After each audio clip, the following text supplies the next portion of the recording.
It's what is in the mind of your most important target audiences, the people whose lives you want to impact with your work, your business, your gift, your calling.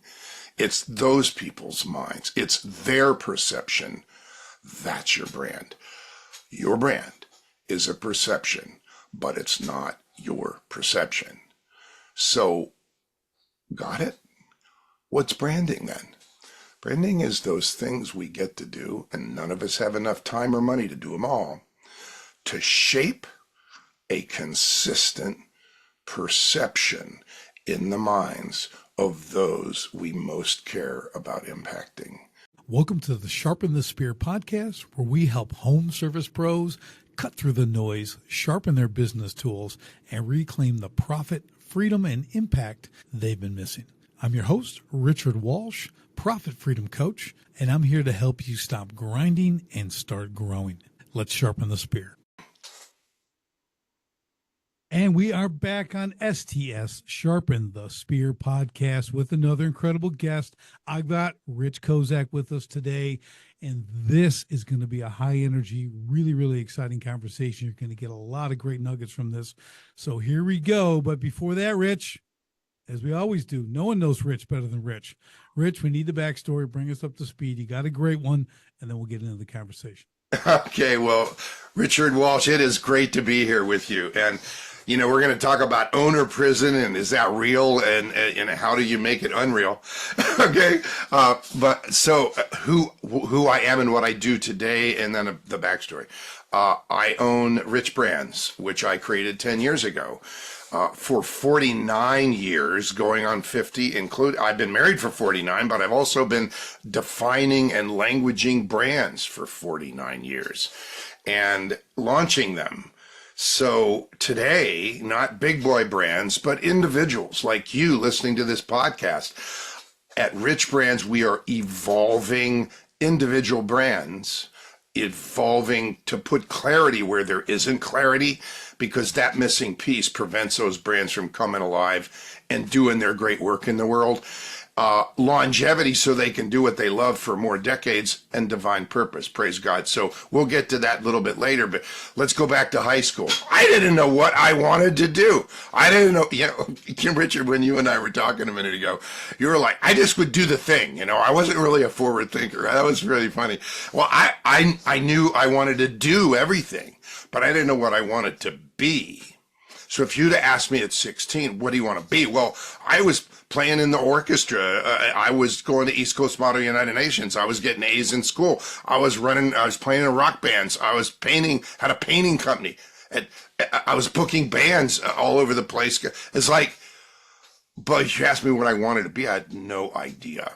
The irony is, I ended up as a certified global branding consultant, counseling companies what they must become. I didn't know what I wanted to become. Remember that? That's the irony. To be successful at their business strategy. Think about that. The irony of that has never eluded me. So there's the backstory and the what are we doing today? So let's get going. Yeah, awesome, Rich. Yeah, it's funny when you say, I didn't know what I wanted to be, but I sure can help a lot of people know what they want to be. It's probably a better word than irony even, but I don't know what it is. But like that, and we've all kind of been there. I think all of us, a lot of people are there. Sometimes when we're working with others, we can see the clarity for them way better than for ourselves. Friendship is like that. Yeah, but let's start right there. Why? Why is it like that? Why can't we see who we are, right? Why can't we? Or you want me to answer that question? Yeah, okay. I don't start out with easy questions. I start out with the hard ones. Well, what have you seen? I will deal with that question. I will. I spent 3 years with Lisa Nichols. Lisa is a worldwide speaker. She became famous in the movie The Secret. She speaks all over the world. So she became the youngest member of the Transformational Leadership Council with all the big heavyweights. because she created a thing called motivating the teen, like teenager spirit. She was suicidal as a teen. When I left the agency business, when I resigned at 50 and said, I'm going to reshape my life, I started doing self-development stuff, and I'd never done that before. And one of the things that came to me was I would love to share this self-development stuff with kids who are 14, 15, 16, 17. So I was going to create a thing called the Empowered Youth Foundation. And I went to a big event called CEO Space. It was a forum to create businesses and learn how to put people on your boards and how to strategic plan. And there were all these people there to help you. And Lisa was there because she had built her business there. And she said, I'm looking for some generals in my rooms. I do motivating the teen spirit, and we help teenagers get over their stuff and get, I'm like, so I signed up and I spent 3 years with her, and we all have stuff. I think one of the most important lessons I saw her teach is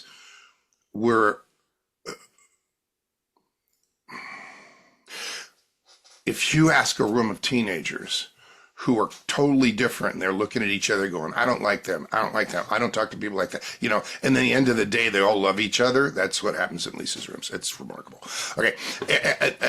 Hey, tell me characteristics of a 2-year-old that a 2-year-old. And they all raise their hands and they say, oh, well, they're loving, they trust you, they get all this stuff. And the point is, we're not scientists here, but is it possible that we're all born with these traits? And then what happens?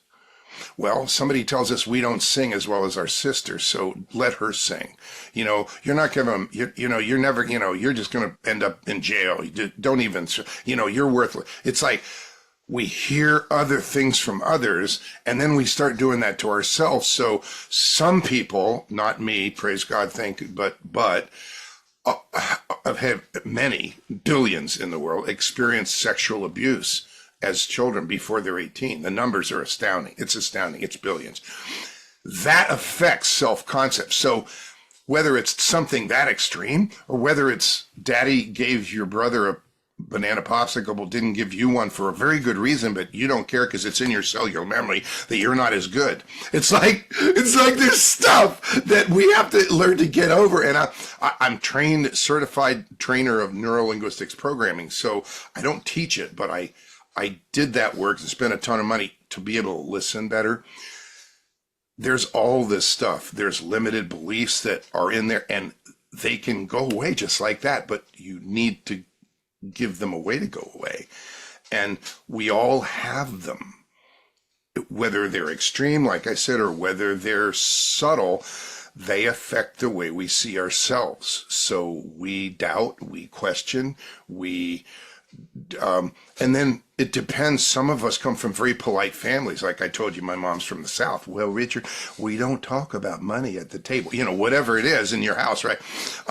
It's like, so maybe it's not polite. So you always let somebody else go. Well, why don't you go ahead?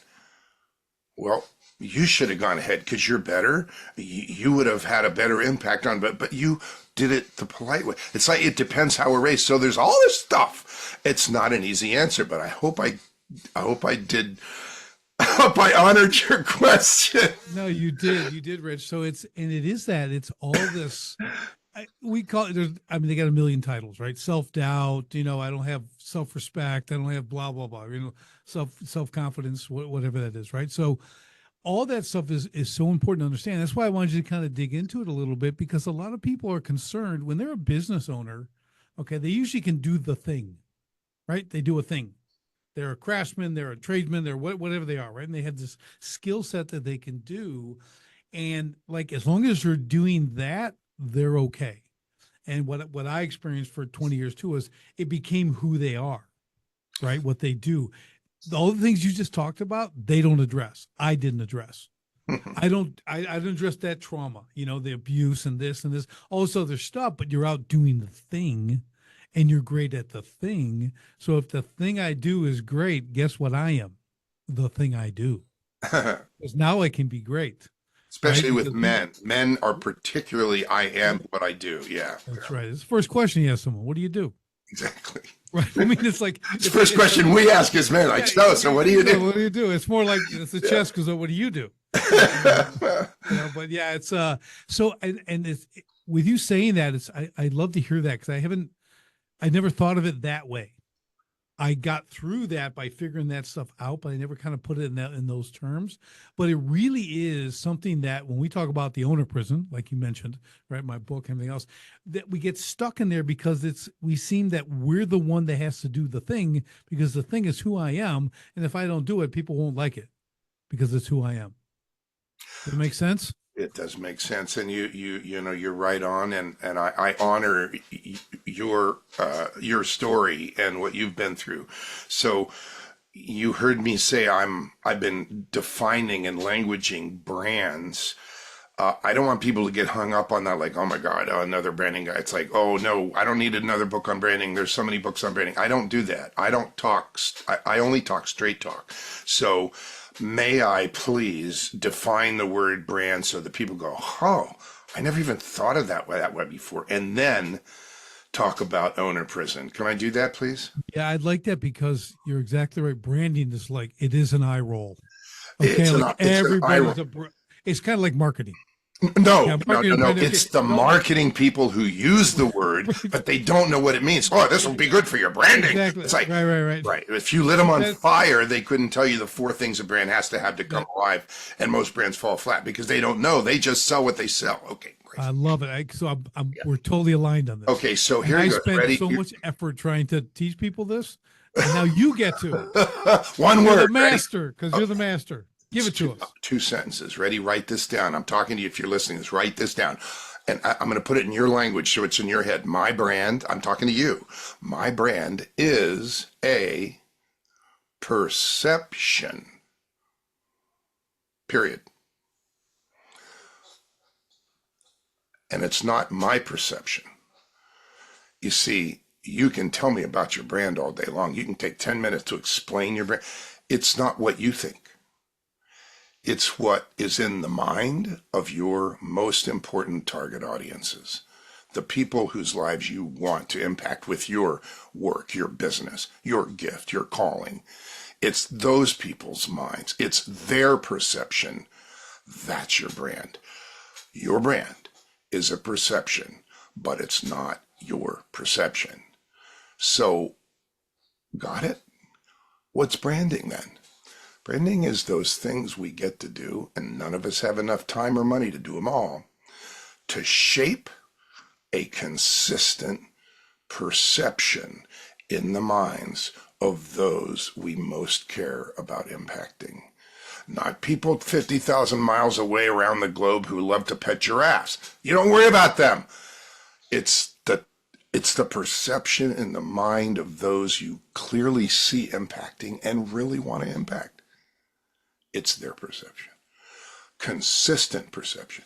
So these are very important words, but if you think about your brand, and I'm going to add a phrase for you, the brand you will become, because what you are, or what you think you are, or what you do, might not be why God made you. So, use it as a vehicle, but stay open because we're all here for a reason. And the brand you will become, or the brand you must become to make the impacts you were designed to make, now there's a conversation. And that is not owner jail, owner prison. Okay, that's a place where work is love. Boy, we just kind of jumped ahead. Sorry. Okay. No, it's awesome. No, that's where we want to be because this, like you said, this word gets so diluted.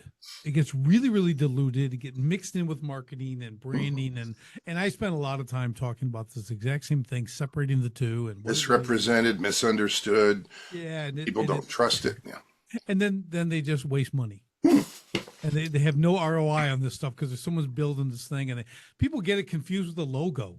They think the brand is their logo. To honor, let's do it. One more thing. One sentence about marketing, just so you have it completely straight. Your marketing, and again, I'm talking to you, you're listening to this, your marketing at its best, when it's at its best, is the execution of an excellent branding strategy. that puts it in perspective. Branding comes first, the definition of who you are, what you're here for, and the impacts you clearly see making, and the things that are the characteristics of the brand. That all gets defined first before the brand opens its mouth, because open its mouth is marketing. Marketing is execution. It's the way you get credit for those things you must get credit for to make your impacts. But first you got to define them. Okay? And if you don't do it that way, you create confusion, and then it's a mess. This is so far the biggest takeaway. Okay. I beat this drum all the time. It's the same thing. You don't even know who you are. You don't even understand your vision. And you just want to market. Just go. We just need some leads. Yeah, just go sell gum at somewhere, like at the store on the street. Go sell some gum. You'll have some sales. I mean, you're never going to make any marketing gains if you don't know who and what you are and everything you just talked about. So that's a great takeaway. It's got to come first. The one that makes me laugh is, no, we just need some leads. We don't have time to do the branding. No, we'll do that later. It's like, wait a minute, what? No, time out. Yeah, we just need some leads. I literally, a client hired me. They integrated software for distributors of all things. So I ran a B2B agency for 20 years. So I'm good with any industry. Anyway, so to build a reputation to help them be seen as the ones that a distributor or manufacturer would call to connect all of their software into an intelligent enterprise was the term at the time. And so I literally crafted a book and outlined it called about becoming an intelligent enterprise. It was a book for CEOs. So if they wrote the book, you do the math, right? And some marketer guy, and if I mention the state, I don't want to. Anyway, some marketer guy got a hold of him and said, "Hey, so what do you have?" And they said, "Well, we wrote this book like 3 years ago called Next Level ERP, which is one of the pieces of." And he go, "Okay, cool. I can use that to get some leads." It's like I literally had to sit them down and go like. It's kind of like the old "Don't be stupid," TV ad, right? Don't be stupid. It's like, you really don't want to do that unless you really want to go backwards instead of forwards. But people don't think, they just need leads. It's like, oh boy. Yeah, like I said, I can get you thousands of leads today. If you pay me this much, they'll be all horrible. They'll be horrible leads, but you'll have leads. You'll convert like 6 of the 1,000 I give you if you're lucky. One of the big problems is you see the words that work, because there's 13 magic words in marketing. So you'll generate leads, but the language you use will probably be incongruent with the brand, which means now you're creating confusion and misinformation. It's like, oh boy. And a confused mind does nothing. There you go. Yeah. Now that is owner prison. We did spend all this money on marketing, and the marketing didn't work. It's not the marketing that didn't work. Yep. You pulled the trigger too soon. On marketing. Yeah. It's so with that being said, okay, now we've established branding comes first. Okay. So let's dive a little bit deeper into the brand itself. And what I love now, what you do, obviously you take these decades of, we'll call it corporate influence. Yeah. Okay, building these large brands, doing all this kind of stuff. I ran the agency for 17 and a half years. And some of these like our biggest client was a $14 billion public company. But we had, several, like 300 million software company, but it was all B2B. So semiconductors to construction to whatever. Yeah. So taking that now, your new direction, what's been like 10 years now, you said, is this personal brand. Individuals, yeah. Now, I'm just gonna from the outside. From my point of view, that's a really challenging thing to create. Now, it may be really easy for you. Maybe it was I don't know what it was in that way, but I see it like, wow. So I want to talk a little bit on process. I don't need every detail. No, right? It's okay. It's a good idea. You start looking at this personal brand thing, and this is important because I think what we talked about earlier too, about knowing who you are. Mm-hmm. And understanding all the different things that are affecting, who you perceive yourself to be, so there seems to be a lot of work involved. on the interior of people when you're developing these brands? Is that the case? Do you know what I mean? Like there's In other words, like you go do the work and and it'll be easier for you. No, typically, and I guess there is. Many of the people I work with have been doing something for years, and they know they're good at it. They might even have a really strong reputation at it, but they know they're not done. And they might be a coach or an expert in the neuroscience of leadership, or they are a doctor that has helped people remove stress or anger from their lives. Okay, they're for 40 years, right? So and they think they're the stress guy, when really they go through brand accelerator mastery, and what comes out is their heart wants to create a school to teach children the language and process of life mastery. Wait a minute, I thought they were a doctor that helped people with stress. Well, they are, and they wrote the book in 1994 and 20 books after that about stress. But they understand that emotions mastery, this doc, understands emotions mastery is the root of life mastery. And so we create a umbrella brand that's the highest impacts he can clearly see making. And it's creating an institute called the Orman Institute of Life Mastery, teaching the language and process of life mastery to children for generations. Where the heck did that come from? I thought he was the stress doctor. Okay, there is an umbrella brand for you. You're listening to this. I am telling you, you're made by the same God we all are. You have gifts. You have things in you that you're here for a reason. It's like you might be good at what you do, and hopefully you love what you do. Many people don't, so like find something different. But there's a place, there's an umbrella brand that is the highest level impacts you can clearly see making. And you can close your eyes and see it. You can see yourself thriving. It's the power of our imaginations. The question isn't necessarily, so what's your business brand? We can do that and do it so well that the business thrives. The big question is, what's the umbrella brand? That one nobody ever said to you before. Write that one down, because we all get to do it. Yeah, it's really important. Back to your question, we all have work to do inside if we don't think we're good enough, or we've had a bad experience, or we failed and I don't want to do that again, so we hold back. Or, well, when I'm ready, that was my big one. When I'm ready, really? That'll keep you on Someday Isle for a long time. By the way, Someday Isle, the drinks are cool. The music is great. Man, it's like Someday Isle, but it's not the place to be. It's like a fake, it's like owner prison, only worse, because you don't get anything done. Right. Yeah. Okay. Yeah, I think, I totally get that. That is really interesting, because so many people, when we build these things that we do, I have a little saying on my desk. I got it framed, and I heard this and that. It goes like this. It goes, I'm anointed to do business coaching on the level the world is not familiar with.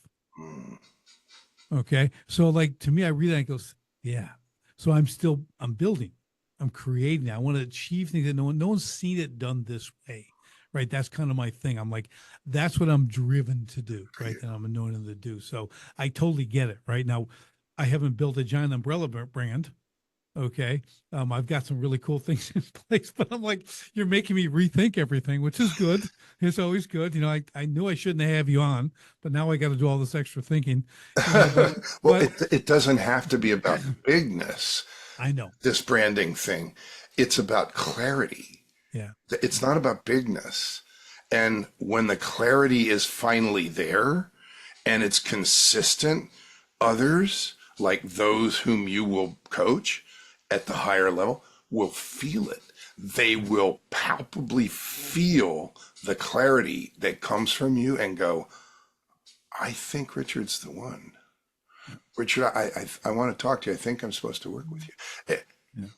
It happens that way. So back to the question. So a lot of work inside. There is a process. That's why I'm right. The world doesn't teach it. Branding people don't teach it. Marketing people really don't teach it. Okay, it's like there's steps. So that $14 billion company, we sat them down and said, these are the steps of defining and languaging the brand you will become to be consistent with your business strategy. And they were like, steps? I thought branding was like airy fairy, BS. And we were like, look, you guys build pipelines through jungles and platforms in the North Sea and, pharmaceutical factories in New England. Same thing. It's a process. Project management. Step 1, step 2, step 3. So the book that I'm finishing right now to publish, and it's, a long time coming, but it's about clarity, because you have to read it and go like, I can do that. If you can't say I can do that, then it's a waste of time. But I want to put it in millions of people's hands. There's millions of entrepreneurs worldwide that want to take it to another level, and they don't think they're done. And I want them to have this book. It's called Impact Driven Branding. 7 steps to ensure your brand impacts people's lives and the world. Read The World You Touch, so you don't have to think bigness, like, oh my God, the world, no. The world you touch. So the world you touch could be 5 people. Praise God, we're all here for a reason. So it's steps. And the first step is to close your eyes and picture what it looks like when everything you're doing that you want to do, maybe you're already doing it, is working, is successful. What does that look like? You get to picture it. That's what the human mind is capable of. What does it look like? Yeah. And the second question is, what are you doing? What are you doing? Like, not what do you have to do? Oh, I'm going to have to do that stuff I hate. No. What are you doing when you're thriving in that picture that you really love? Well, I think people need to hear my voice. Great. So what are you going to do? You're going to have a podcast? You're going to, have a TV show? You're going to what are you going to be a really good guest on other people? Like, what are you going to do with that voice? Are you going to turn the voice into an audio brand? You probably should, because the voice is part of your brand. So it's like, that's the first step. And here's why. When you picture the impacts, when you picture the people that you can really impact and really want to impact, and you write down the impacts you clearly see making on those people, that clarity drives the whole ship. In the end of the 7 steps, everything the brand says and does aligns with those impacts, and it's congruent with your heart. It feels like the most comfortable pair of shoes you've ever worn, not some superhero costume that somebody thought up and slapped on you and said, you have to be this. And you never really feel comfortable. That's what people think of branding sometimes. Like, well, I just don't not comfortable, whatever, right? It's not about not comfortable. That's a prison. You don't want to be in that prison. You want to be in this is joy.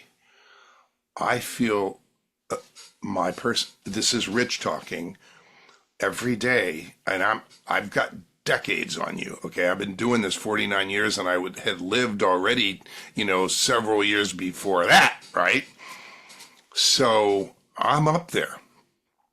I probably don't look as old as I am, but I'm not stopping. I'm doing things to make myself younger. Literally, I sat in an oxygen therapy tank yesterday. Okay, so it's like, seriously. I love it. I love it. Yeah, and so it's like, for me, I spend hours every day, but it doesn't feel like work. It feels like love, because I know I was made to do this.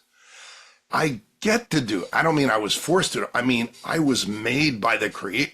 If I look at what I've been through, it prepared me perfectly to do this. And I tried to quit it at 50.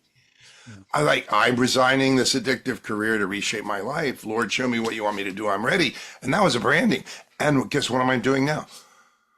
Branding, but it's not the same steps, but it's for a different reason. Here it's to help people step into their purpose after getting their businesses really, really successful, so that their platform enables them to step into why they're really here. What a gift. What a treat. And my prayer for you is that you get to a point in the work you do where you feel it flowing through you, not from you. Yeah. That moment is remarkable. And that's when you realize that's when you got to change your prayer. Instead of saying, thank you for these skills, it's thank you for this gift. Yeah. Okay. Yeah, That's a different mindset.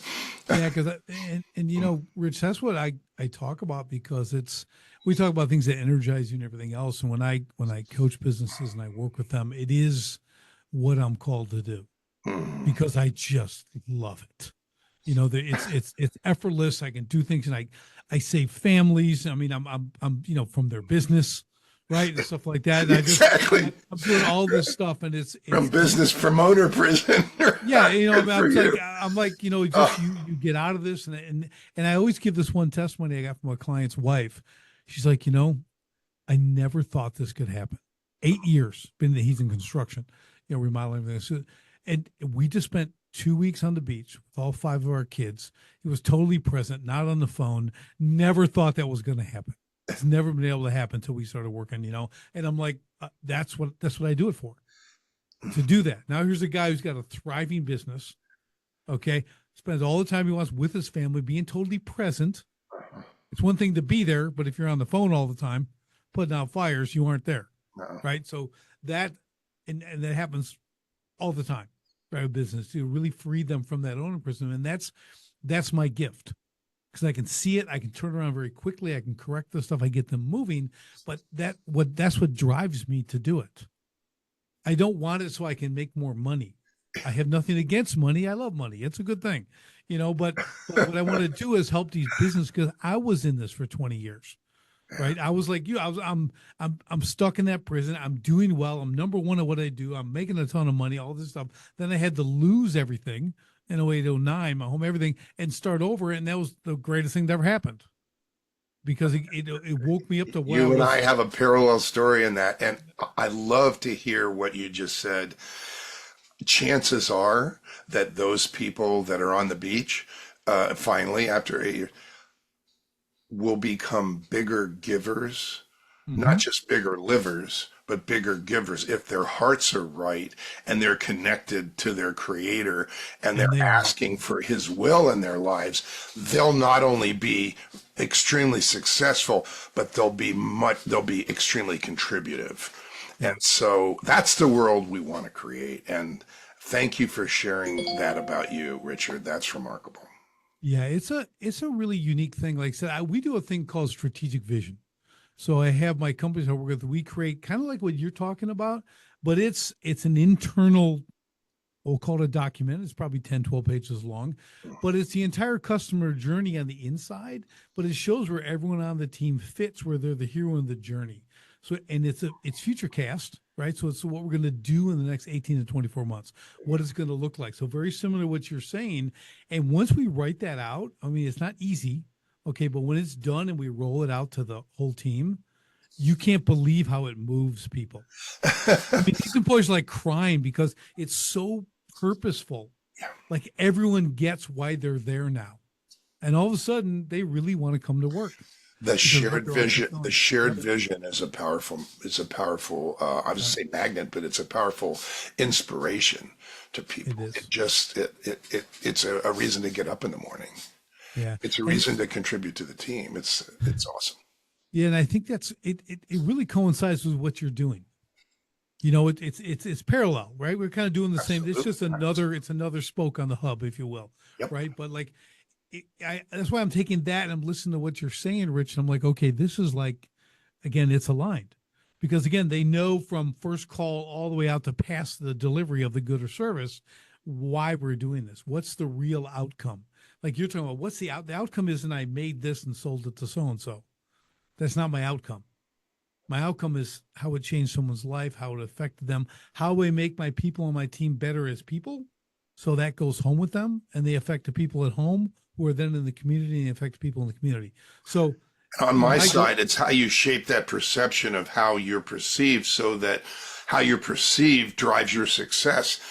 And when you create those successes and change those lives, making sure that the business, the work, the calling gets credit in a consistent, congruent way so that it builds on itself. And successes attract more successes. See, if you don't manage that well, you're talking about managing the strategic planning, the inside, the delivery, that, the flow of the business. This is the reputation of the business and the way people talk about the business and where the business gets to go. We talk about a book being a stake in the ground that moves a brand in the strategic direction it know it needs to go to achieve its impacts in the future. It's like there's always a future. I have two really active clients right now who are in their mid 80s. And when they heard me talk, they said, I know I'm not done, but I'm not sure where to go from here and how, to do that. They know they're not done. There's always more. Yeah. We've all been given unlimited power. There's always more. So it's how you get credit for that in what you do so that it enables the more instead of you're frustrated and people don't get it and you don't get credit for what really makes you outstanding. And so you can't give your gift because you're not getting credit for the one being the gift giver and yeah. Well, it's, what's been really interesting is we've been talking, and I keep coming back to the word perception. Yeah. Okay. Because like it can be used in a positive or a negative way, right? Mm-hmm. It's one of those ambiguous words. So I got a negative perception of this guy. I got a positive perception. Perception is reality. So if I perceive you're a crook to me. You might not be a crook. So that's why we need to shape a consistent perception. Somebody says, well, I heard that, that he cuts corners. No, I've worked with him and it's absolutely straightforward and he never cuts corners. It's like, ooh, you just changed their perception. It's like, it's like Play-Doh, it's like you can, or Gumby, you can reshape it. And our job is to shape it. Yeah, it's really, and I get that. I get it. Like if I think back, okay, yeah, that's kind of what it is how people feel about you. Mm-hmm. They see your brand and they're like, how do they feel about you? And what's their perception? It's just a better word than how they feel. Really, the perception is what it is, and maintaining that. Because sometimes I'll talk to a client, and we're doing simple things like job functions, things you got to do every day, right? So I'll put it in a really simple term. So you open the office, you have a lobby and everything else, and one of the things is to empty the trash can that's in the lobby. And I'm like, so let's talk about outcomes. So if you don't empty the trash can, what's the outcome? And they'll say, well, the trash doesn't get emptied. No. When someone comes in and the trash is overflowing, it wasn't emptied, you've just tarnished the reputation of the company. That's the outcome. What else isn't done?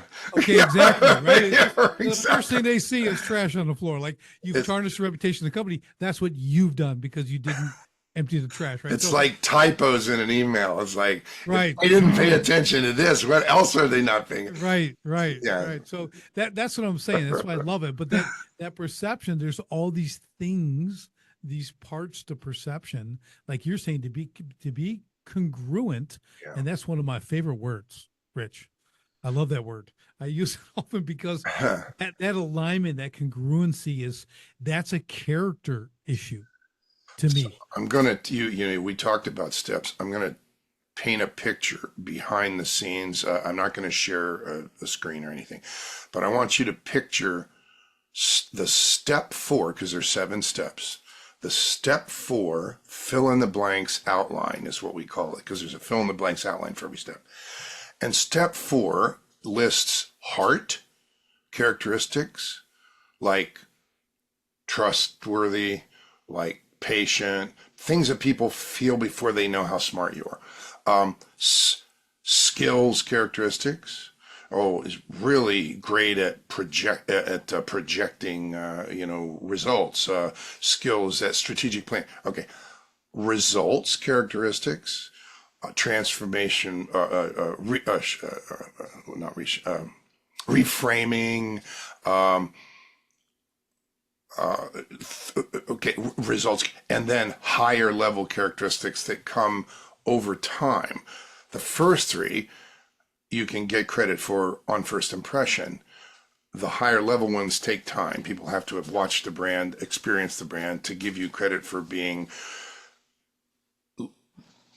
transforming lives.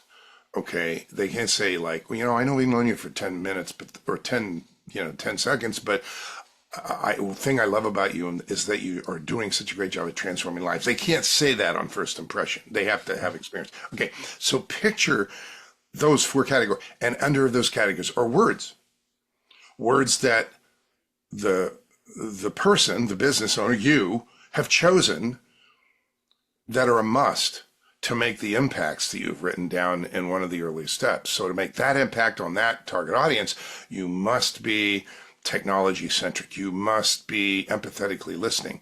But it's not just the word, the phrase that you love and you go, yeah. No, I don't say validatable. I like validating. Okay, we use validating.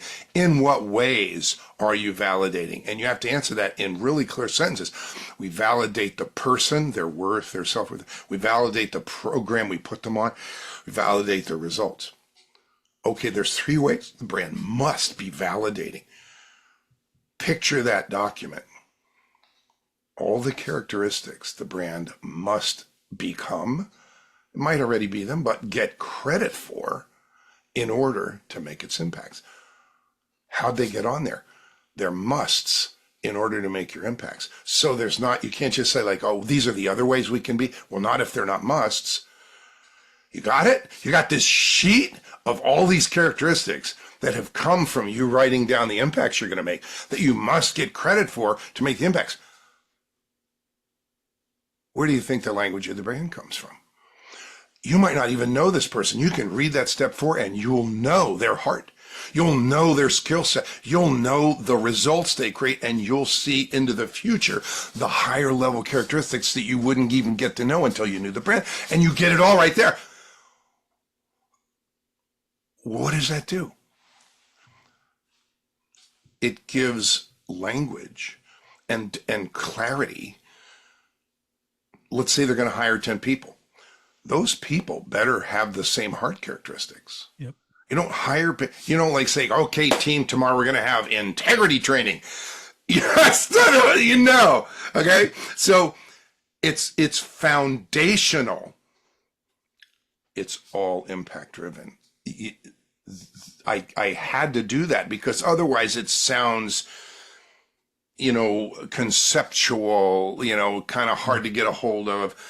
It's rigorous work. It's step at a time. But once done and the brand opens its mouth, everything you say and do aligns with the impacts because that's how you started it.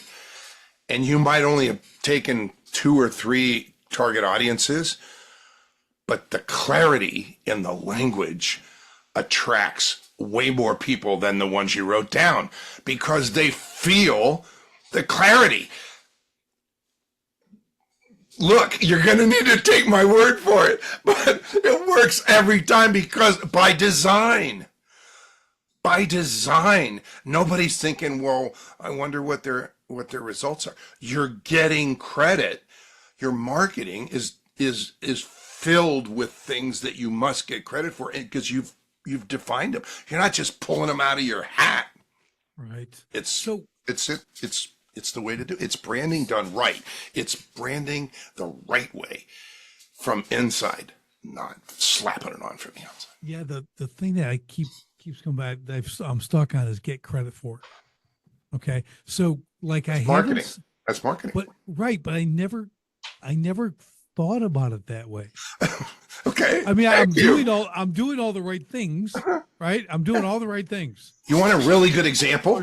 Well, I'll give you a really good example. Yeah. Last week, the result was 13 pre-written endorsements of a client's new book that was just chosen by a major New York publisher to be published by them. And he sent a letter out to all of his people saying, hey, I'm so excited. My book was chosen. hey, if I sent you a copy of the pre-published book, would you make a couple of comments about its importance and, some things you see that would be great for you or for some of them? And they go, sure, send it over. So he sends over the book with a list saying, oh, I've also attached a list of things people say about the book. If any of them resonate with you, just make them your own. These are pre-written endorsements. And how do you think we wrote them? We made a list of the top 10 characteristics on first impression and the categories of expertise, numbers 1 and 2. And we wrote in normal person speak endorsements that made sure that the brand gets credit for that. Not like, hey, the brand is so, hey, Frank, you are so, patient. But yeah. So baiting your marketing hooks with the careabouts that you wrote down, the things in their head that they're saying to themselves all the time before they meet the brand.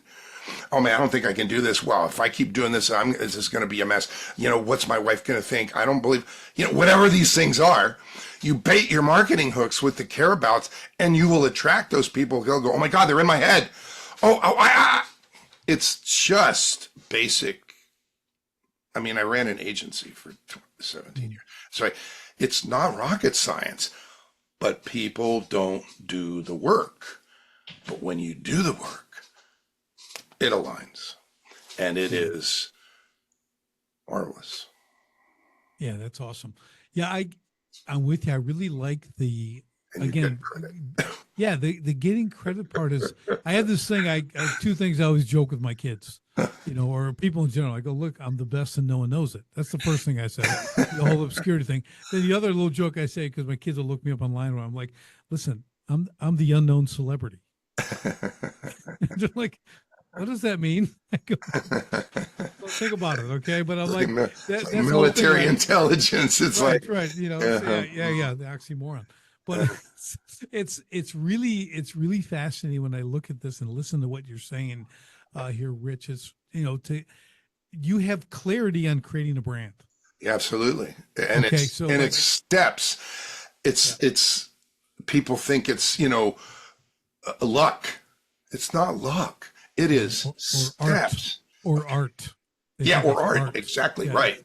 Because many not. people who are do brand, are from the design side, and there's a real heavy leaning toward your logo or your palette or is your brand. It's like, it's one marketing executional element that better be congruent with the definition of and the languaging of your brand. Yeah.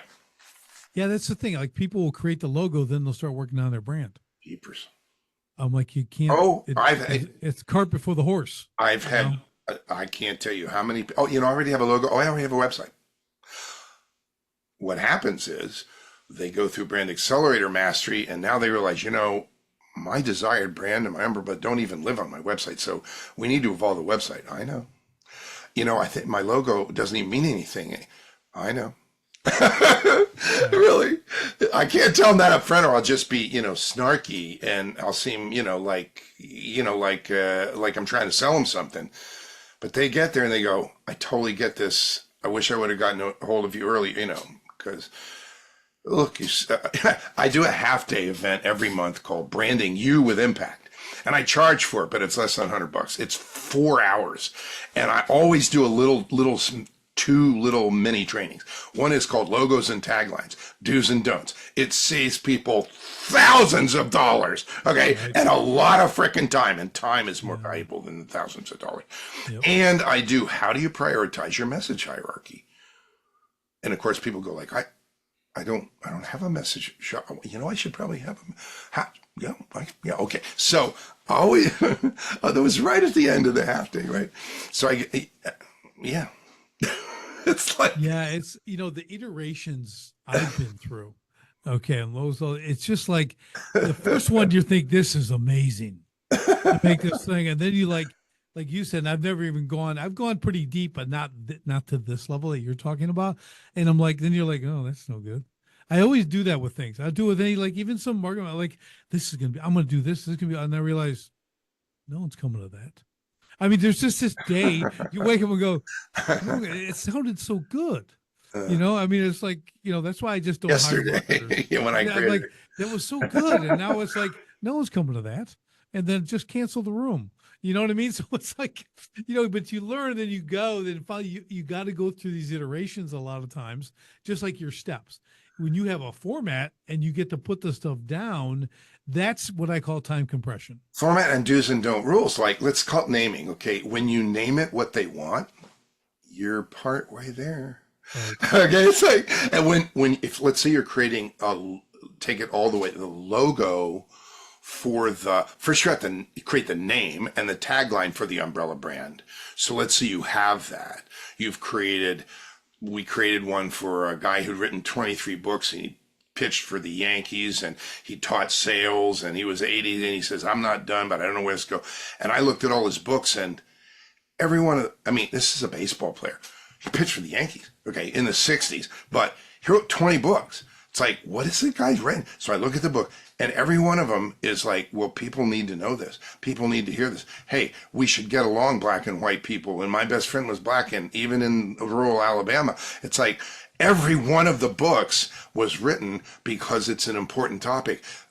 Face-to-face communication in the age of social media. I looked at it and I'm like, the guy stands for generational wisdom. Every one of these books has golden nuggets of wisdom. So I got a hold of him and I said, look, I believe you're missing where this is going. And I say we create an umbrella brand. And so we created a brand called A Wise Word, activating your best life. And he is the voice of generational wisdom.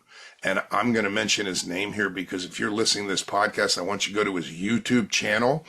He has 65 episodes already, and every one of them, he's got this Alabama accent, and he'll tell you, come on in, I got a great story for you today. And you'll hear this, yarnish Southern thing, and there are nuggets of wisdom, and you'll go, my God, this guy's the real deal. He is the real deal. Lou Vickery, Vickery, the voice of generational wisdom. Go to YouTube, go to Lou Vickery, and you'll find 65, Lou's Rich. I'm a diphthong to Lou. Rich. Did I ever tell you my Mickey Mantle story? It's like, yeah.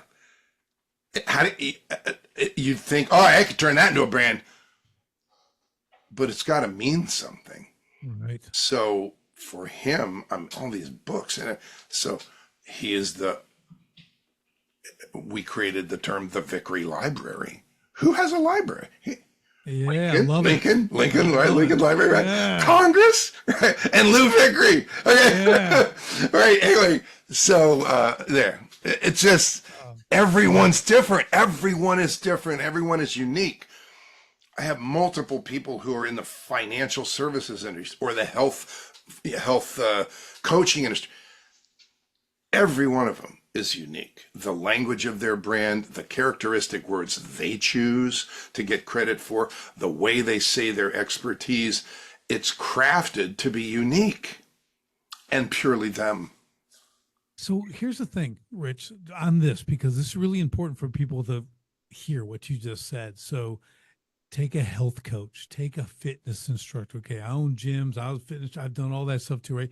That's the proverbial red ocean. Everybody's a fitness trainer. Everyone's a health expert, right? Now, and you may love what you do and you're great at what you do. I don't take that away from you. What I'm saying, what Rich just said, this is how you might actually succeed. Well, otherwise you're going to make 40 grand a year forever and you're never going to get anywhere and it's going to be horrible. Prison. Okay. Because you can't differentiate yourself. Mm-hmm. You're not drawing the right people to you. You got to get credit for what makes you outstanding and unique. That's it. Because so many in those particular fields, they only cast that wide net. Yeah, everyone needs to be fit. You're right. But you can't help everyone. And the way you do it, everyone doesn't like. There's a very select people who would train with me. You could ask my son. I work with, right? I am for long suffering.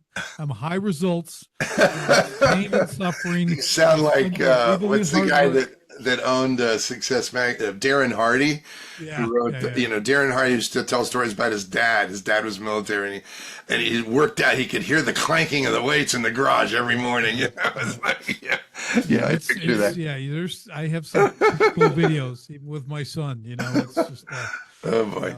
uh, I'll give you a quick. So we did this whole. I built a whole obstacle course for him that we're training before he goes in the Marine Corps. Right, and Whoa. 20-foot rope climbs, log carries, all this crazy stuff we're doing. But the last thing is these real hot days. I get him in the plank position, straight on plank, and I'm spraying him with a hose, Yeah. just soaking him. You just got to hold that. It starts to get really cold. Like your core temps are just, and he's shaking. I got him on video. I go, how you feeling? And he's like, I'm good. He goes, isn't there someone else you could do this to? And the last thing you hear in the video, you go, no, you're my favorite. It's just hilarious. That's but precious. he thinks and stuff, and and he knows, but now look at him, right? So he's doing the thing, but I just want to reemphasize this from the brand, the impact driven, possibilities you're building in the brand. Okay. Because a lot of us are in these areas that are inundated with coaches, experts, the whole thing, right? That's the world. That's everyone wants a piece of the pie, right? Well, I want a larger slice, or maybe the whole pie. I don't know. But you can't do that till you're you. And people know, and I'll use the other term, you're getting credit for what you can do, right? People have to, I love this. I mean, these things, I may not be articulating it well, I'm just saying, like, you got to be able to differentiate. One of the parts of the owner prison that we should speak directly to is the fallacy thinking that I can help everybody. Yeah. You can't, No. because there'll be people who aren't ready for you. There are people that don't understand the importance of what you do. There are people that just don't like you. They won't work with a man. They won't work with a woman. They are too old. You're too young. Whatever. It's like, Right. you want your target audience. You want your people. You want those who, when they see you, go, they're the one. He's the one. She's the one. That's whom you want. And it's a fallacy to cast that wide net. It's a fallacy to think, well, I only need 2% of the market, and the market's so huge. And I think it's like a slippery slope of logic. And you don't want to be on that slippery slope. You want to focus and clearly send the message out, the kind of things that you do for the kinds of people that you serve. I'm going to have you picture step 3. It's a triangle, and one of the sides of the triangle is called competencies. And a well-written competency, basically the whole phrase is competencies you must get credit for to become the desired brand. You must get credit for these. And a well-written competency is a who gets what. So if it's women who doubt their ability to be a mom, release their self-doubt and replace their self-doubt with confident skill set. Okay, I just made that up. But who gets what? It's that kind of thinking. Why do we write those? Well, do we just put that in a piece of paper and put it in a binder and put it on the shelf? No, they're the competencies you must get credit for. So where are they going to show up? How about when you say we're doing a weekend retreat, and what are people going to get?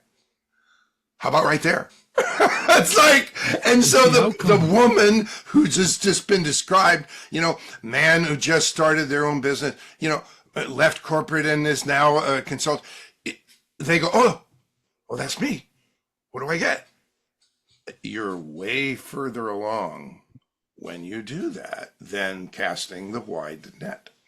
Yeah, people want to know the outcomes. Yeah. So I tell them like this: I understand their pain. Here's their pain. This is where they're at now.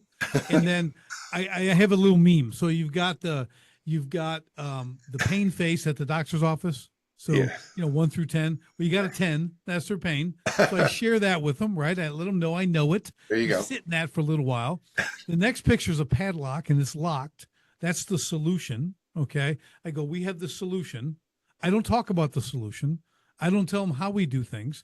But when you do the solution, here's the outcome. This is your rainbows and butterflies and all the cool stuff. Like, look at their life now.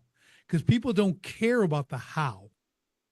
They want the end. They want the outcome, right? Frustrated mom, confident. And frankly, if you start teaching the how from the stage, they're not going to go do it themselves. People want to know what to do, and they need to, they want somebody who they know's done it. But it's worse. It's worse, Rich. Not will they go, they're not going to go do it. They're going to think they can go do it. And that happens too. So they're not going to go to your table and sign up. Okay. My NLP trainer calls that, what she call it? Open loop. No, it's premature closure. Oh, I got what I need. I'm just going to go do that and I'll be back to you. And then maybe I'll pay you for something, maybe. Yeah. But I got what I need now because I got the freebie and now I've got the 3 things. It's going to go to it's premature closure. They close themselves instead of you closing them. It's like, whoa, don't do that. Yep. Yeah, that's what we call it, the open loop speech. So you start with the pain, you don't talk about the how, and you get to the outcome. So it's open. They still have to learn the how. But you unlock the padlock with a check. I'm just being straight up. You pay me. It's a good way to unlock a ding padlock. Right. So you get that, then you save a lot of time and probably a lot of money. Right. I mean, what's a year? What's a year of flailing in the branding? What's a year of creating perceptions that are misperceptions? Different perceptions, mixed perceptions, not true perceptions. You're not getting credit for what makes you outstanding. What's a year of doing that worth? Of eliminating that year? Well, first of all, fixing that is going to cost you another year or more. Some you might not be able to fix. If people think you were disingenuous, they might never do business with you again. You've lost them forever. So there they go. And so what's the cost of that year of, I did it myself, but I didn't really work, or I tried all this marketing and the marketing didn't work, or we got the leads, but they sucked. What is the cost of that? $10, $10,000, $100,000? I mean, with different people, it could be different things. It depends what you're selling, but it's expensive. Yeah. And it's a year. You don't know if you've got another year. So it's like, why wait? I'm just saying, waiting might not be your friend, or living on someday I'll, someday I'll be a paid speaker. That kind of thing. Right? Yeah. There's a cost in action. Okay. There's a cost to the wrong action. Okay. Now I'm a big fan of imperfect action because I'm taking action, but again, and obviously I'm a coach, I'm going to be a little biased here, but I also can go from 20 years of not accepting help from anybody, doing it all myself. Mm-hmm. And this is something I tell my children who are now upper teens and 20s. I said, you need to be who I am, not who I was. Okay. You do what I say, not what I do. Well, whatever you do. I do it all now, but that first 20 years, I think you can do it all by yourself is the worst attitude you can ever have, especially this day and age. At least I had the excuse there was no internet. Well, you know what? I didn't have my excuse was just stupidity or just like a self-centered or something. I got that in space. I read a book at 48 and it said, look, there are all these, you take a test and it tells you which of these 8 you are is your main one. And then there's 2 on each side and you're a little bit of those 2, but your main one, and you get other people to do the other ones. And I was like, what happened to, if you're going to do it right, if you're going to get it done right, do it yourself? It was the biggest shift in my thinking. It's like, wait a minute, I'm not supposed to do all these things myself. It's like, whoa. Yeah. Yes. Yeah. That's a great point. Wow. Rich, This has been spectacular, as I knew it would. We get to do this over and over. Look, when the book is out, we get to do, at least we do this again when the book is Oh out. yeah, But man. let's do a series for gosh sakes. Yeah, man, I love it. This is wonderful. This is important stuff. So just for the audience, again, if you've hung on to this point, I hope you're taking notes. If not, you're in luck. This is recorded. You can just play it again. Yeah. Okay. And I encourage you to do that because a lot of wisdom was dropped here. A lot of stuff on branding you've probably never really heard. Yep. I'm telling you, I've been in this a long, long time. And there's new things here. There's a lot of, I took People don't teach it. They just sell it. Yeah. Don't know what they're selling sometimes. It's really something. So that being said, Rich, I know you've got some stuff to give the audience to share with them because they're going to want to talk to you. They're going to want to connect, start moving on this. So let's share that now. All right. Well, if you want to talk to me, like literally talk to me, and I will listen. I won't talk at you like a podcast. I'm going to listen to who you are. Just go to richbrands.org. That's our website. Just don't get the ORG wrong. Richbrands, RICHBRANDS.org. Right above the homepage, right above the fold on the homepage, it says, talk to Rich for 30 minutes. Click that button. You're on my calendar. You can talk to me. If you're not ready to do that and you want to just sort of get to know what's going on, I do a 60-minute masterclass twice a month. One is called Brand First or Die. Sign up for it, brandfirstorDie.com. It's free, but you have to register, and you'll hear that you need to reshape your perception to literally make your impacts. And if you don't understand that, once you do, your life changes. The other one is, it's called An Hour of Brand Power, and it's brandpowerhour.com. Okay. Brandpowerhour.com. What are the 4 things a brand needs to come alive? And what are 7 things that people do that are hurting their brand? And you need to stop them right now. I do those 2 free. Okay. So if you want to hear me and get to know me and be there in the Zoom with me and other people, just do one. And if you just want to tell me about yourself, first, email me, rich@richbrands.org. Do one of them. I know I'm only supposed to give one because I've confused you, but you're not confused. If you want to talk to me, get on my calendar. Send me an email, rich@richbrands.org. If you want to put your foot in the water and hear some stuff to make sure I am the one, come to one of the free master classes, brandfirstorDie.com, and we'll meet there. Okay? Outstanding, Rich. I'm 72 years old. I'm going on. I still feel like I'm 45. People say, man, you should be on a yacht or on a beach. I'm on Zoom. If you're listening to this, you need to take advantage of that while I still keep my calendar open to anybody in the world who wants to hop on. Take advantage. Love it. Okay? I love it. Do it. We're all about taking that action. We are all action takers who are listening to this podcast. And when we hear these people with a great level of wisdom, the offers to connect, you need to do that. Okay. Don't wait. Write it down now. You should have the appointment booked already. Yeah, you gave him enough time to just get on there. Otherwise, I'm just declaring you a slacker. Okay. So, but we'll leave it at that. And Rich, man, thanks so much for the time, the wisdom, and everything else. It's been an absolute pleasure having on. Richard Walsh, you are a special person, and thank you for doing what you do. Thank you. And when that book is done, you're going to be back on the show. Right on. We're going to tear it up. And for everybody else, we'll see you on the next STS podcast. Thanks for tuning in to Sharpen the Spear podcast. If today's episode helped you think sharper, act smarter, or see new profit potential, do me a favor. Share it with a fellow home service owner and leave a quick review. Ready to find the profit hiding in your business? Head to sharpenthespearcoaching.com and book your free profit discovery call today. And until next time, keep sharpening.